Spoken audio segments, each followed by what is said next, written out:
So I haven't added a walking, talking vlog on here for so many years. I think the last one was from Hajj. It was so many years ago. Anyway, I have decided to change the contents of my channel a little bit. Told you I wouldn't post anything from personal stuff, and I have kind of reconsidered it, because these past few weeks that I posted only music, I realized that it's boring for me. Like my own channel was boring for me, and you guys have noticed it as well, based on the decline in views and likes, because it is just not interesting when it's only song after song after song. Not to mention that I don't have concerts or anything, rehearsals where you can record with the band very often in such a quality that would make for a nice video. So I have decided to mix it up with personal life again. Not too personal, like I won't post any more videos about how depressed I am or whatever. Yeah, you really don't need to worry. My depression lasts like, I don't know, 1 day, 2 days, and then it's gone, so it's fine. Okay, well, fuck it, I'll just continue. In this video I want to talk about how I came to amateur singing and when my path was. I don't really think I have talked about it that much in here, but it's a shame, because it's kind of interesting on some points and even quite hilarious on other points. So okay, so I guess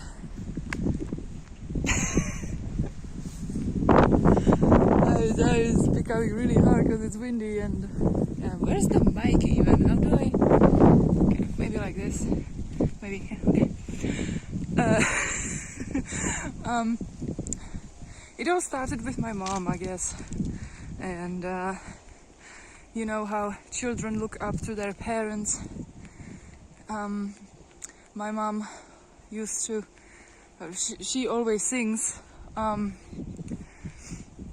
We have it in our family, basically. My grandpa sang in a band when he was young, and his genes, got passed down onto me a little bit. None of us have done music professionally ever. We always stuck up with jobs that were like secure, when you hear the sentence like, doing music is not a job, get a real job. Yeah, this is what my family has been doing for all those generations, and I'm no exception. I'm a teacher, so yeah, part-time teacher, but anyway, yeah. So my mom is a nurse, and when she sang, to me it was absolutely beautiful and perfect. And sometimes she would sing this Rusalka song to me, and I would cry every single time. So I wanted to become like her. Of course I did, and wanted to sing as beautifully as her. And I thought that I got it. I was an arrogant child, conceited child. I don't know. I talked to a psychologist about this, and I felt that I had some histrionic something. I don't know. He asked me questions that debunked it, and I realized that I don't. But I have, certain traits that as a child were more prominent than are now when I learned. Maybe, I don't know, I can just speculate, whatever. And I was so convinced that I could sing and dance and do all that stuff, and act as well. Yeah, I can get to that as well. So there was this first music class on elementary school when every single child had to sing something in front of the teacher, in front of the class, so that the teacher could see whether the child can sing or not. It was a music-focused elementary school, and starting second class, the children were divided into those who could sing and would continue with music, and those who couldn't and would just continue with regular education. And on that day, when I began singing and I was really enjoying it, the children started laughing at me, and they started to shout something about me being off key. Off key, off key, off key. I heard it everywhere and I didn't know what it meant. So it was really, but I knew it was bad. I knew it was bad, and then they told me that I can't sing. I came home, cried to my mom about it, and she said, well, yeah, you don't have musical hearing. You cannot sing. And they put me into a normal class, you know, the non-musical one. And they thought that was the end of it. As I said, I was a conceited child, very stubborn, well, stubbornness kind of stuck to me, because I learned that it pays off. Because as you can see, I'm a singer now. Not a professional singer, but I sing, you know. That's what I wanted. I just wanted to sing. And I started sitting at a computer and recording myself singing and trying to hear if it really is that bad. And when I listened to the recording, I would admit that it really is bad. And I said, well, okay, so then I can just sing for myself and nobody has to hear it, right? So I started this radio on Audacity. It was just me on, well, first it was záznam zvuku. It was just, you know, voice recording on Windows 98. On this crappy microphone. And it was this hudební hluch sluch radio, where I would, you know, sing and then talk about something and then sing and then talk about something, you know. So, and then I would listen to it back. So it's kind of weird. But I did that for, I don't know, months, years, I don't remember. And then I stopped because, you know, I started going to this other school where I needed to learn more, and I just abandoned it, you know. I abandoned the dream. I was like, okay, I can't sing, so, well, I gotta just focus on something else, right? Then it was the first year of high school.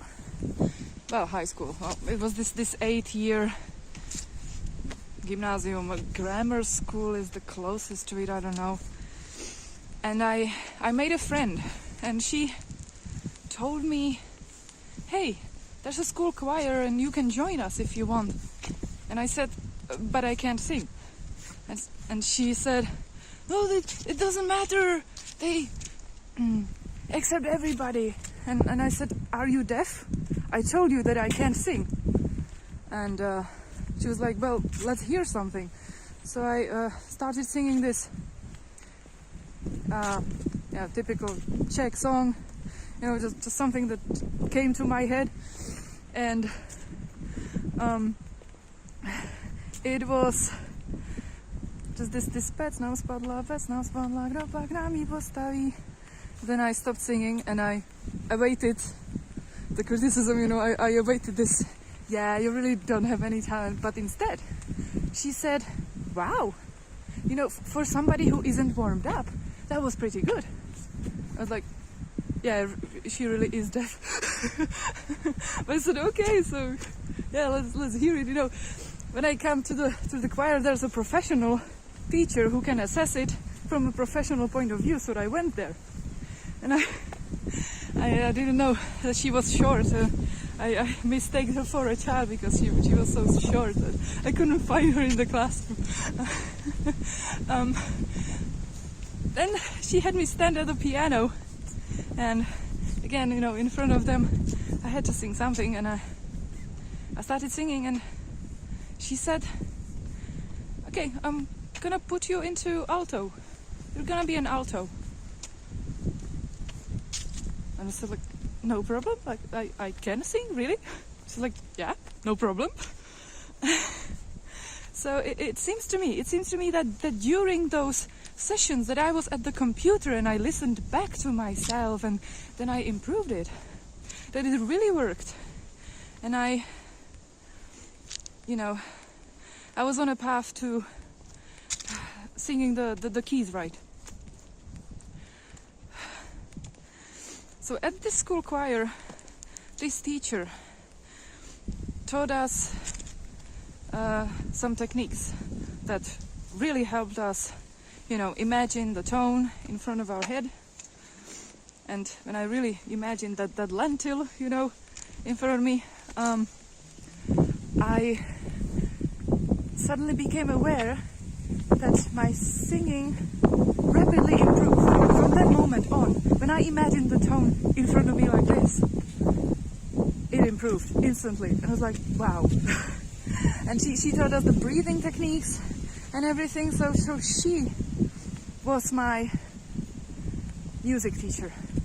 Although she taught like 50 other people next to me, but she was able to teach me how to sing.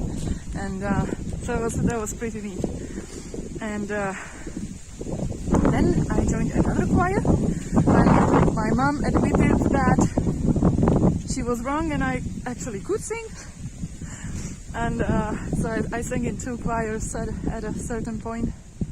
And then I had to give one up to finish school, and I was this highly motivated straight A, a little bit under straight A student who just wanted this FCE certificate and wanted to travel, and then I was like so overly motivated. I remember that drive, that motivation. I no longer have it, but I used to have it in the past. So